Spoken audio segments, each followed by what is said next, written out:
నమస్తే, నేను మీ కుప్ప పద్మిని. ఇన్నాళ్ళు మీ సపోర్ట్ ని నాకు అందిస్తూ, మీ ప్రేమని నాకు అందిస్తున్న ప్రతి ఒక్కరికి కృతజ్ఞతలు. ఇప్పుడు చూడబోతున్న ఈ వీడియో కూడా ఖచ్చితంగా మీకు ఉపయోగపడుతుంది.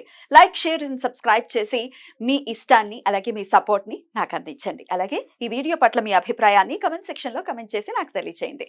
నమస్తే, వెల్కమ్ టు అవర్ ఛానల్. నేను పద్మిని. ప్రస్తుతంతో పాటు ప్రముఖ ఆధ్యాత్మికవేత్త, వాస్తు జ్యోతిష పండితులు శేషగిరిరావు గారు ఉన్నారు. మాట్లాడదాం. నమస్కారం అండి. వాస్తు పండితులుగా వాస్తుని ఎలా మనం సరి చేసుకోవచ్చు, ప్రత్యేకించి మన రాశి ప్రకారం మనం ఎలా వాస్తుని సరి చేసుకోవచ్చు అనేది చాలా అద్భుతంగా వివరిస్తున్నారు. నాకు పర్సనల్ గా చాలా మీరు చెప్పేటటువంటి విధానం చాలా నచ్చింది. అండ్ ఏ మాత్రం కొంత నాలెడ్జ్ ఉన్నా కూడా డెఫినెట్ గా కనెక్ట్ అవుతారు. అరే మీరు చెప్పేది కరెక్టే కదా అని అనిపిస్తుంది. డెఫినెట్ గా రైట్. మీ క్లయింట్స్ కూడా మీరు ఇదే సూచించడం అనేది జరుగుతుంది అనేది కూడా చెప్తున్నారు. కాబట్టి ఆల్రెడీ మేషరాశి వాళ్ళు వాస్తు ప్రకారం ఎలా జాగ్రత్తలు తీసుకోవాలి, వృషభ రాశి వాళ్ళు కూడా చెప్పి ఉన్నారు. ఇక ఇప్పుడు మిథున రాశి వాళ్ళ ఇంట్లో వాస్తు పరంగా ఎలాంటి జాగ్రత్తలు తీసుకోవాలి, ఎలాంటి మార్పులు తెచ్చుకోవాలి, ఒక్కసారి మీ ద్వారా. రైట్. సో వృషభ రాశి వాళ్ళు కంపల్సరీ జాగ్రత్తగా చూసుకోవాల్సింది ఏంటంటే మెయిన్ లగ్నాధిపతి అనుకోండి, లేదా మనం కనుక మిథున నుంచి తీసుకున్నప్పుడు చతుర్థాధిపతి. సో బుధుడు అవుతాడు. సో బుధుడు వీళ్ళకి బాగా ముఖ్యమైన వాడు.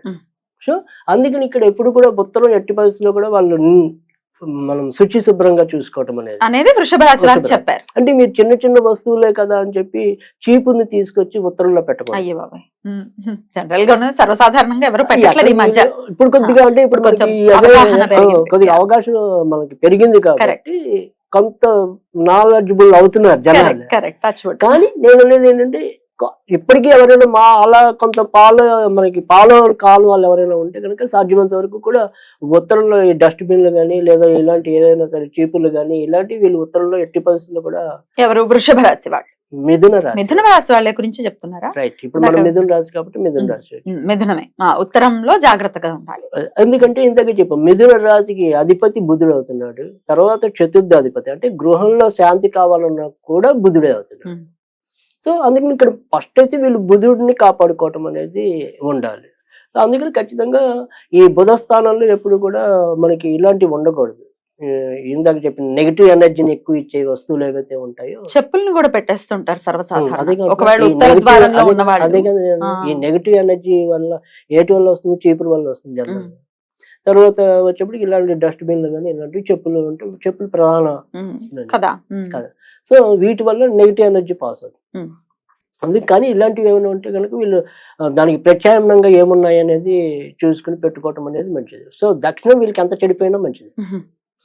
ఎందుకని దక్షిణం చెడిపోవాలి అంటే కనుక ఇక్కడ బుధుడికి అత్యంత శత్రువు ఎవడు అంటే కనుక కుజుడు. సో మీకు బుధుడు రాశిలో కుజుడు వచ్చినా లేదా కుజుడు రాశిలో బుధుడు వచ్చినా ఎప్పుడు కూడా ప్రపంచంలో జరిగే అనర్థాలన్నీ జనరల్ గా ఆ టైంలో ఎక్కువ ఉంటాయి. అందుకే ఇప్పుడు మన పంచాంగతలన్నీ కూడా వాళ్ళిద్దరు కాంబినేషన్ ఎక్కడ ఉందో చూసి అప్పుడే అగ్ని ప్రమాదాలు అనుకోండి, ప్రకృతి వైపరీత్యాలు అనుకోండి, ఏవైనా సరే వాటిని ప్రిడిక్ట్ చేయటం అనేది, భూకంపాలు కానీ. సో అందుకని వాళ్ళిద్దరు కాంబినేషన్ అనేది కొద్దిగా కష్టమైనది. ఎక్కడో కానీ అంటే మిగతా గ్రహాల యొక్క మంచి దృష్టి ఉంటే తప్ప వాళ్ళిద్దరు ఎప్పుడు శత్రువులే జనరల్ గా. సో అలా చూసినప్పుడు ఏంటంటే అందుకని దక్షిణంలో వీళ్ళకి కొంతవరకు చెడు ఉన్నా తప్పలేదు, ఎలాంటిది ఉన్నా కూడా చెడుకి సంబంధించిన ఏదైనా కూడా పెట్టుకోవచ్చు. అలాగే భారీ వస్తువులు కూడా అక్కడ పెట్టుకోవచ్చు. సో అలా చేయటం వల్ల కూడా వీరికి దక్షిణం వల్ల వచ్చే చెడు తగ్గుతుంది. సో తర్వాత రెండోది వచ్చేటప్పటికి ఏంటంటే మిథున లగ్నానికి వచ్చే ప్రాథమికంగా ఉండే ఇబ్బంది ఏంటంటే వీళ్ళ బంధువులు కానీ మిత్రులు కానీ ఎక్కువ ప్రేమిస్తారు. బట్ తాపం వచ్చినప్పుడు తిక్కలాగా అలాగే వస్తుంది, అది వేరే విషయం. కానీ కానీ అంతర్లీనంగా ఒక సహాయపడే విధానం కానీ అది మిత్రులు కావచ్చు, బంధువులు కావచ్చు, అంటే వీళ్ళకి అయ్యే ఖర్చు అంతా కూడా ఎవరినో ఒకరికి కొంత పోషణ చేయటం అనేది కొద్దిగా మిథున రాశి వాళ్ళకి ఉంటుంది జనరల్ గా. సో అందుకని ఈ ఖర్చు కూడా వీళ్ళకి ఎప్పుడు కూడా రెండో ఇంటి వాడు చంద్రుడు అవుతాడు. అందుకని డబ్బు ఎప్పుడు కూడా వీళ్ళ చేతిలో ఆగదు. ఖర్చులు అధికంగా ఉండేది కూడా మిథున రాశి ఒకటి. సో అక్కడ మనం తూర్పు ఆగ్నేయం. సో మనం కొన్ని సందర్భాల్లో చెప్తాం ఈ తూర్పు ఆగ్నేయంలోనే వంట ఉండాలి అనేది కంపల్సరీ కాదు అని నేను నమ్మే సిద్ధాంతాల్లో. సో ఇలాంటి వాళ్ళు దక్షిణంలో వంట పెట్టుకోవటం వల్ల ఖచ్చితంగా మేలు అవుతుంది, భయపడక్కల. ఎందుకంటే తూర్పు ఆగ్నేయంలో వంట చేసిన కొద్దీ ఖర్చులు పెరగటం అనేది ఒకటి ఉంటుంది. తర్వాత సంతానం అల్లరిగా ఉండటం అనేది కానీ, మాట వినకపోవటం కానీ, ఇలాంటివన్నీ కూడా తూర్పు ఆగ్నేయంలో వంట తగ్గించగలిగితే ఖచ్చితంగా వీళ్ళు మార్పులు గమనించగలుగుతారు. ఎందుకంటే శుక్రుడు వీళ్ళకి చాలా ప్రియమైన గ్రహం. అలాగని ఖర్చులు ఇచ్చేది ఆయన, అది వేరే విషయం. కానీ వీరి యొక్క బుద్ధి కరెక్ట్గా ఉండాలి అన్నా, సంతానం కరెక్ట్గా ఉండాలన్నా ఖచ్చితంగా శుక్రుడే. సో అందుకని సరే ఖర్చులు నియంత్రణ ఉండాలి ఒకటి, రెండోది ఏంటంటే సంతానం బాగుండాలి. అందుకని మీరు గనక గమనించినట్టయితే గనక మిథున రాశి కోటి, తర్వాత ధనుర్రాశి కోటి ఒకసారి స్టార్టింగ్ ట్రబుల్ ఉంటుంది సంతానంలో, అంటే అబార్షన్లో ఒకటి. ఎందుకంటే వాళ్ళకి ఎవరైతే మరి సంతానకారకుడు అవుతాడో మళ్ళీ వాళ్ళే వ్యయాధిపతి అవుతున్నారు. అక్కడ ధనుర్రాశికి కూడా సంతానకారకుడు ఎవరైతే అవుతాడో కుజుడు, మళ్ళీ ఆయన వ్యయాధిపతి అవుతాడు. సో అందుకని జనరల్గా ధనుసు రాశికి కానీ మిథున రాశికి కానీ అవి లగ్నాలు అయినప్పుడు మరింత కరెక్ట్. కానీ ఈ రాశుల వారికి జనరల్గా ఒకసారి ప్రాథమికంగా కొంత ఇబ్బందులు పడవచ్చు. సంతానం ఆలస్యం అవటం కానీ, ఒకటి రెండు అబార్షన్లు అవటం కానీ, ఇలాంటి కొన్ని ఇబ్బందులు చికాకులు ఉండొచ్చు. సో ఇక్కడ వీళ్ళు ఏదైనా అవకాశం ఉంటే కనుక దక్షిణంలో కూడా నిరభ్యంతరంగా వండుకోవచ్చు. భయపడతారండి కానీ అంత భయం ఏమి అవసరం లేదు. ప్రాక్టికల్ గా కనుక వీళ్ళు కనుక చేసి చూస్తే కనుక మార్పులు అనేవి ఖచ్చితంగా సంభవిస్తాయి. తర్వాత రెండోది వచ్చేప్పటికి ఏంటంటే ఈ ఏదైతే మనం ఇందాక చెప్పుకున్నాం ఈ ఆగ్నేయం అనేది ఉంది, వీళ్ళు కనుక పెంచుకోగలిగితే కనుక ఖచ్చితంగా ఇంట్లో తూర్పులో తులసి మొక్క అనేది కంపల్సరీ, లేదా తమలపాకు చెట్టు పెంచినా కూడా చాలా మంచి జరుగుతుంది. సంపదలు నిలవటం అనేది ఒకటి. తర్వాత రెండోది వచ్చేప్పటికి ఏంటంటే బంధుమిత్రాలతో వీళ్ళకుండే ఇబ్బందులు కూడా తగ్గుతాయి. సో ఈ తులసి మొక్క కానీ, లేదా ఇందాక చెప్పిన తమలపాకులు కానీ, ఇది తూర్పులో పెట్టగలిగితే కనుక ఖచ్చితంగా మంచి జరుగుతుంది. తర్వాత ఇంట్లో కంపల్సరీ హాల్ మనకి సెంటర్లో ఏదైనా సరే బల్బు పెట్టుకునే విధానం ఉంటే కనుక అక్కడ ఖచ్చితంగా మన గ్రీన్ కలర్ది కనుక బల్బు పెడితే చాలా ఉపయుక్తంగా ఉంటుంది. ఒకవేళ మనకి అలాంటి పెట్టుకునే సౌలభ్యం లేదు అనుకోండి, ఏదైనా సరే ఉత్తరం వైపు గ్రీనరీకి సంబంధించిన ఒక వాల్ పేపర్ పెట్టండి. అంటే చెట్లు అడవులతో ఉన్నవి కానీ, ఇలా ఏదైనా సరే గ్రీన్ ఉండాలి.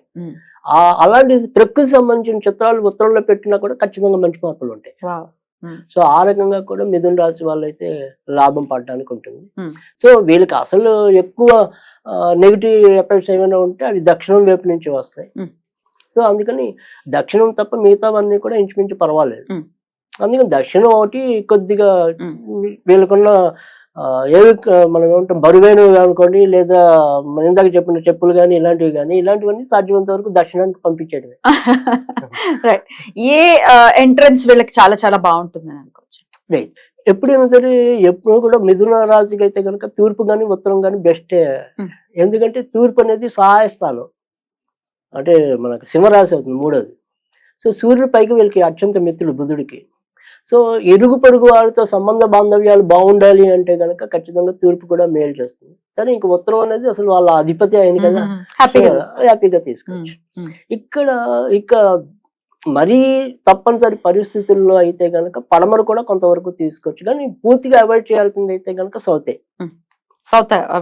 సో ఇక్కడ వచ్చిన బాధ ఏంటంటే ఇవాళకి కూడా కొంతమందికి ఇంకా నామార్వణమని, గ్రామార్వణమని ఇలా కొన్ని పద్ధతులకి వెళ్ళటం అనేది ఉంటుంది. అంటే పేరు బలం బట్టి చెప్పేది ఎప్పుడు కూడా వాస్తు కాదు.